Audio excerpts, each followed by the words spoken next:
Alright guys, welcome back into this game. I played through this missions a little bit and I think I figured out who is the real one. Good, I'll inform him.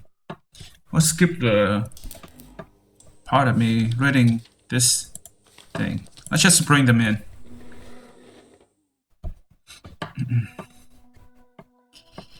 Good day, excuse my colleague for interrupting your trip, but we need your help in a high-level terrorism investigation. I don't really see how I can help here, officer. Will I have my flight reimbursed? Yes. We'll sure to reimburse your flight after you help us answer a few questions. No, very well, thank you. What can I help you with, officer? Miss Mish? Then let us begin. If we're finished here quickly, I think I can catch the next flight. I have some questions about a few other people that were on the plane with you. Okay, I tried to answer, but I wasn't exactly paying attention to them. Do you know Annabelle Lee? She writes articles in all the papers. I would have asked for an autograph, but she was busy talking with a tech guy. You said that Miss Lee and Mr. Reed whispered to each other on the plane. Could you catch what they were saying? No, of course not. I'm not the snooping type.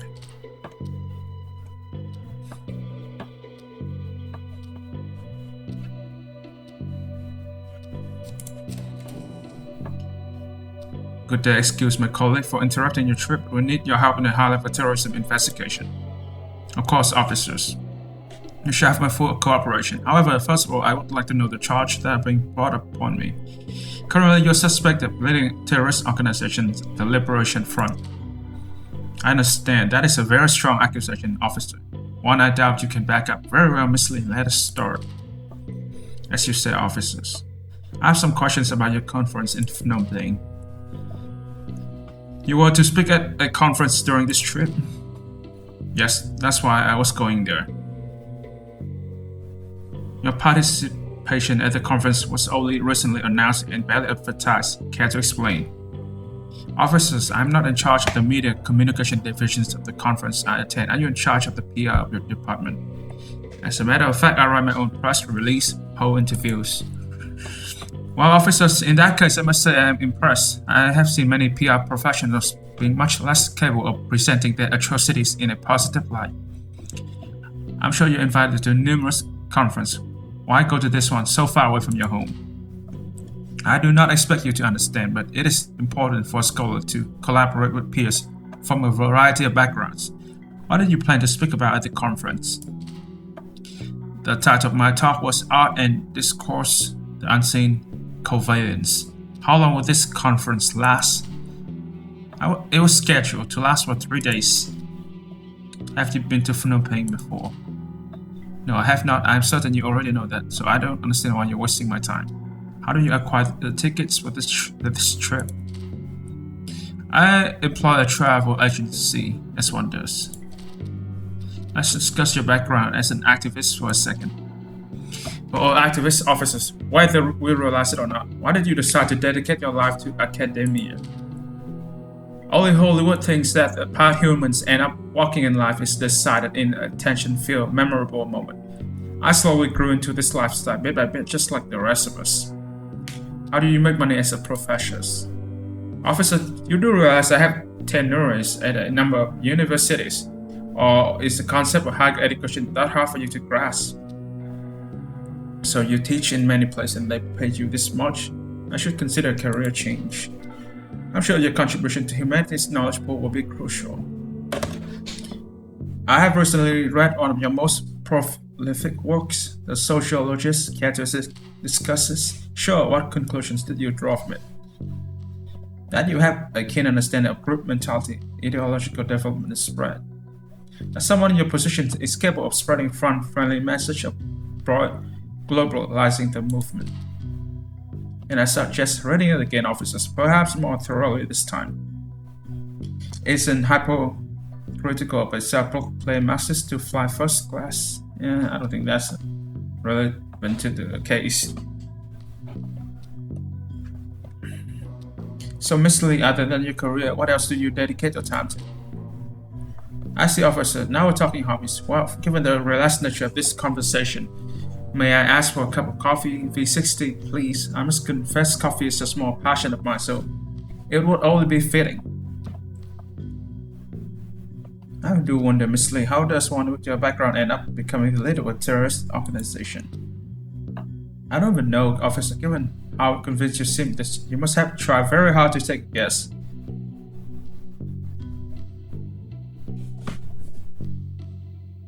You need a charge, and what better one than trying to put into practice the change you have been advocating for so long? Officers, I must say, your insight into psychology is quite staggering. Okay, let's talk about something else. How come two people who don't know each other have the same lawyer coming to represent them? I have some questions about a few other people that were on the plane with you. I'll try to answer, but I can assure you that I do not know anyone who was on that flight. I understand that you did have a conversation with Mr. Damascus. What was it about?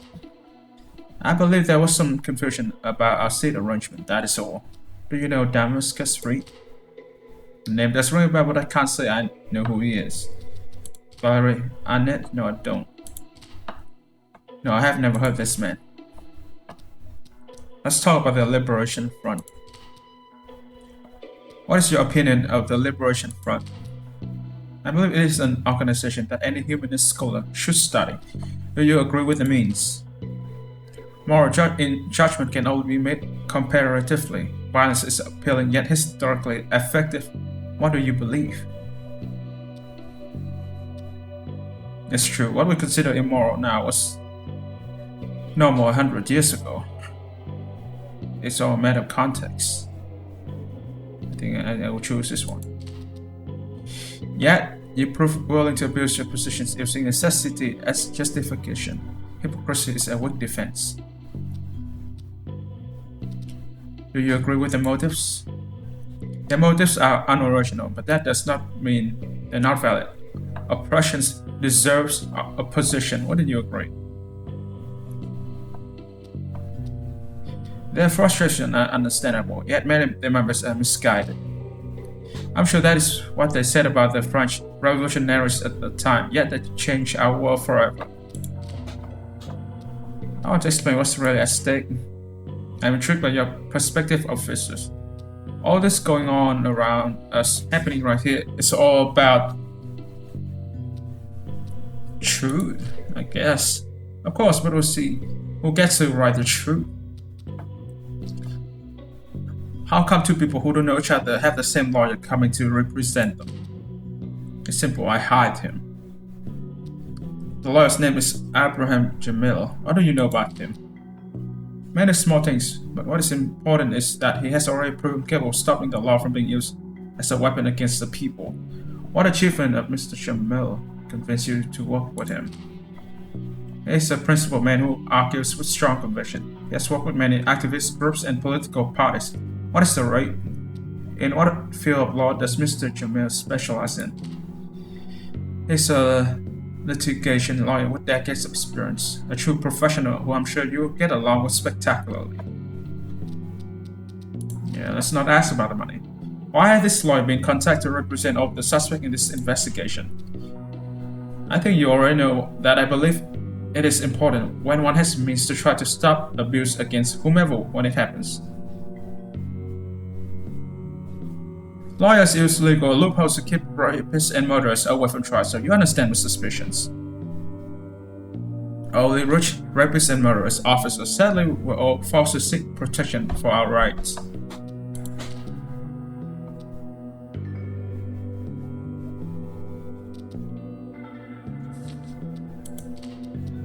Officer, don't delude yourself in thinking that you have any power. The false accusations are pathetic. Okay, let's ask this guy then. How come two people that don't know each other have the same lawyer coming to represent them? Really? I have a lawyer coming? Damn, they're good. I didn't even knew I needed one. Yeah, but to talk to the lawyer as soon as he arrives, so don't worry. Oh, that's reassuring, thank you. Why has been contacted to represent all the suspects? I don't know, but I'm grateful. What would hide expensive? Oh no, we already know what that is. Let's not talk about it. I have some more questions about a few other people. Of course, she has articles in all the papers. Yes.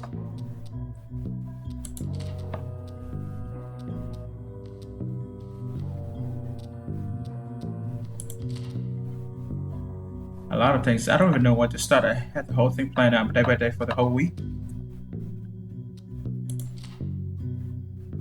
Because it's a cool place. A lot of stuff, good food, many reasons actually. I don't think this is related to the case. Let's skip it.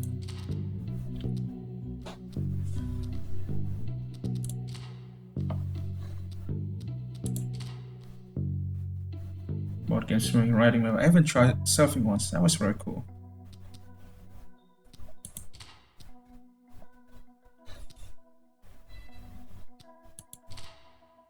I don't know what you're implying. I live a happy life. Why would I risk it?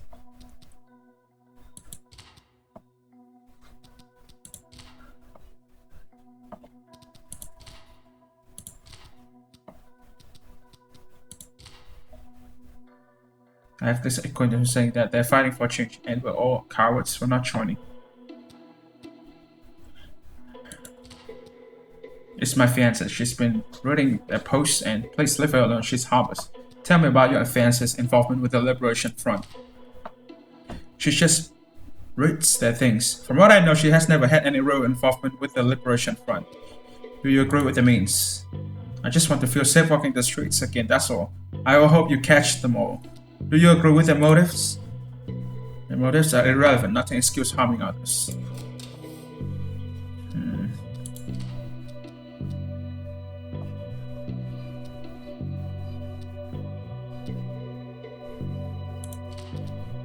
Officer, if you want to check my tax returns, please do.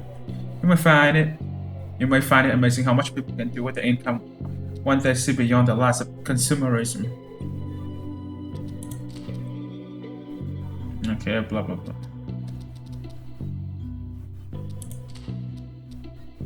Drop it, please.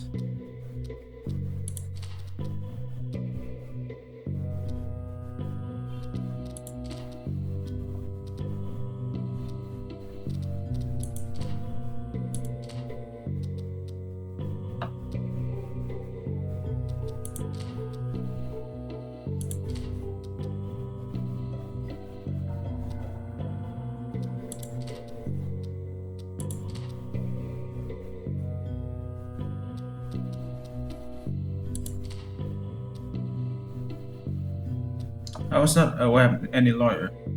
Also, the law states you should have informed me and waited for him before pursuing any line of questioning.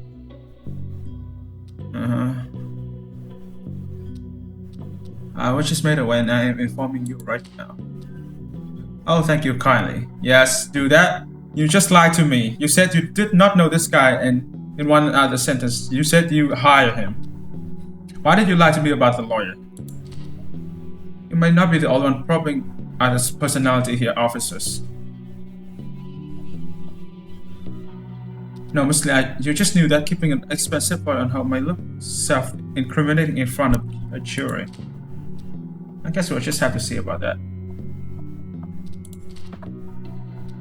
You got your little Liberation Front. Drop the act right now. Despite your precious, I don't believe you can accept the fact you have no power over me. I am the curator of the front brilliantly, and I will not rest until it is purged. Listen to me. I don't know who this Lady Luck is, but maybe I can help. I have started this group which could aid your investigation. Okay, let's hear what you have to say. Delighted. Where would you like me to start? How does an organization, especially a violent one, fund itself? Private and discreet donations, especially from rich supporters, are the only truly accessible means. How does an organization like the Liberation Front recruit members? I think the method must involve actions that amplify people's dissatisfaction with the world, process in determining correct candidates, and progressive loyalization methods. I see. I have to write this down. Moving on. Yes, of course. What else do you need to know? How does the Liberation Front remain hidden? I tell you, it is obvious that they hide in plain sight while having a culture of secrecy and encrypted digital means of communication. How do they stay united when their members have different ideologies? See, officer, I think this is why it's obvious you don't really understand the Liberation Front. It doesn't need to remain united to continue functioning.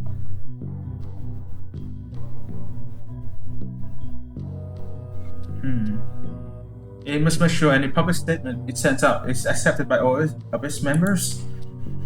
Precisely, as long as they show a united front, any internal disagreement is irrelevant. What is the organizational structure of such a terrorist organization? I think the term you would be most accustomed to would be cells. It is composed of cells, some sub-cells, or trusted leaders who have communication access to the height of the ladder. How does a terrorist organization plan future attacks? Firstly, it would be wrong to assume that all members are violent. Violence is often the initiative of a few highly motivated members with a large personal network in support. What does an extremist organization do with members who go rogue and betray the organization? From what I have studied, they allocate resources to eliminate the potential intelligent link, depending on how destructive it could become, up to and including assassinations.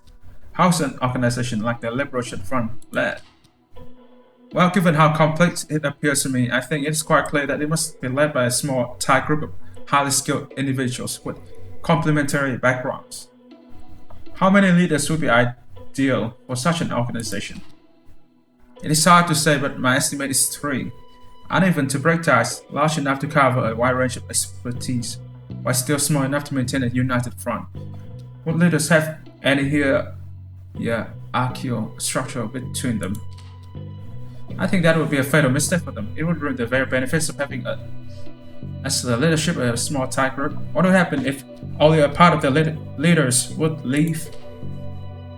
It will certainly shift the organization's profile and priorities. Wouldn't these leaders wish to prevent such a perversion of their organization then?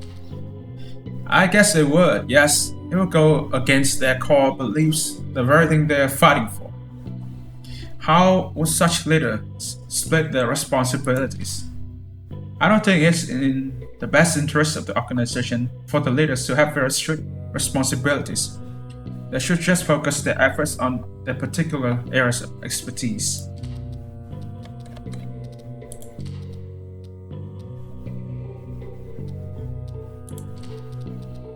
Okay, I don't think we have anything else. I think we have enough to tie her down. Miss Lee, I know enough. Confess, call off the next attack and tell me who your associates are. Officers, you must understand my plight. Even in the absurd situation in which I would be this mythical Lady Luck character, together with the feeling that a legally confession would be my best bet, I still couldn't do it. Please, Annabelle, give me your associates and let's make sure the front does not turn into the very monster you want to fight. I would do that if you give me no other choice. I did not have involvement with the Liberation Front, but I understand the situation now. For that purpose, I think that there are 2 people you should really talk to. I can make that happen. Report the findings. We have her. Interrogation successful. Now to bring these 3 together for questioning. Today, while pursuing leads pertaining to our ongoing investigation into the Liberation Front truth, and all the special unit officers approached several individuals who we believe to hold suspect are having ties with the terrorist organization. Okay, that is correct. All these individuals were scheduled to fly to Cambodia, and due to time constraint, our officers found necessary to delay the flight in order to consult them, arrest them, consult them. Airport authorities fully cooperated with our request, and we were able to establish contact with these people.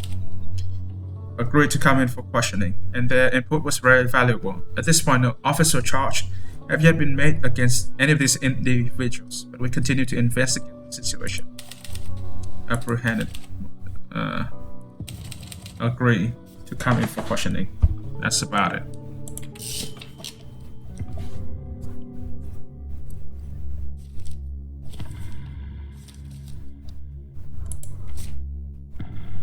The press is preparing the story for a front page feature. The chief hope is that you took the story public before an internal investigation.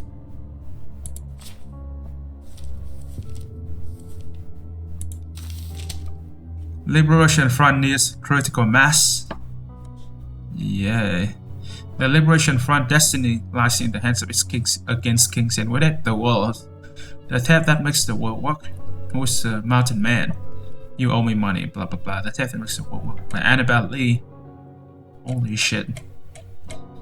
Something about someone living near the mountain. Okay, let's continue on. Wow, detective, you have had quite a field day with my clients in my absence, haven't you? Right, with them being so innocent, I'm sure. Only what they chose to tell me, counselor. Detective. Well, that's a bit cheeky now, isn't it? Alas, despite the dismal treatment, I've been talking to Mr. Miller, Chief Anderson here. And because all three of my clients are of completely good intent and good gentlemen, and I have reached an agreement. We'll not press charge against the abusive police practice thus far. And they were even willing to discuss with you, detective. Recorder stays on throughout or else they leave. However, all this under the condition that nothing of what one says can be used in their own incrimination. Yes. We have signed documents to that effect. Yes. Wonderful. Then let's get this over with.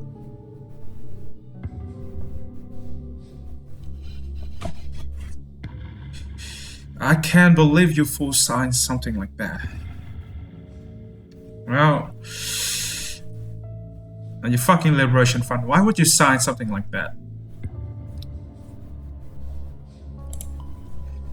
I should kick you out, you arrogant shit. We had to sign, given the context, but it's an opportunity. Indeed, the wording allows for a window. They can't self-incriminate, but nothing prevents them from incriminating one another. You need to turn them against each other. Go get them. This is for all the marbles. Take down the Liberation Front.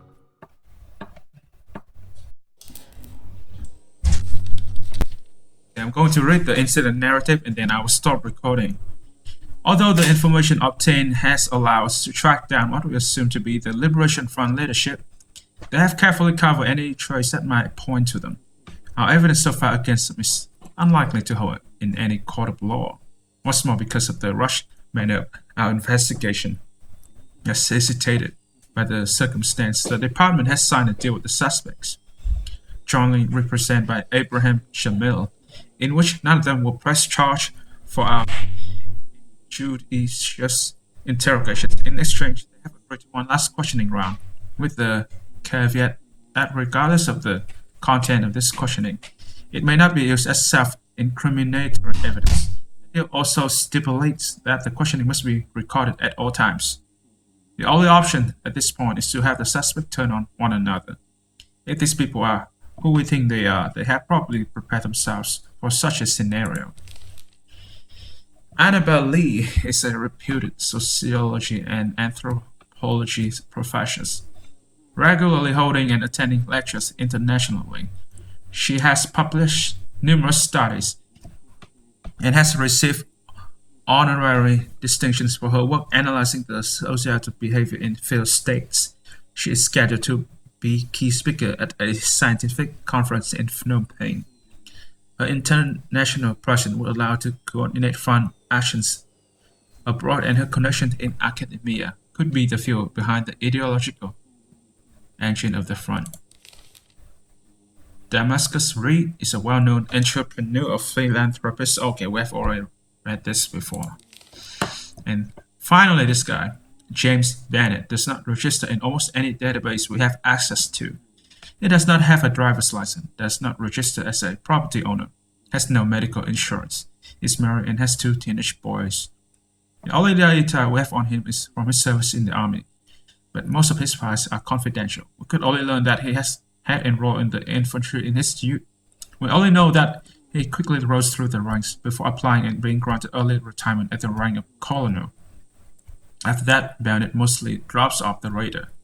When I found him at the location indicated, he was living with his family on a large property in a secluded area in the mountains.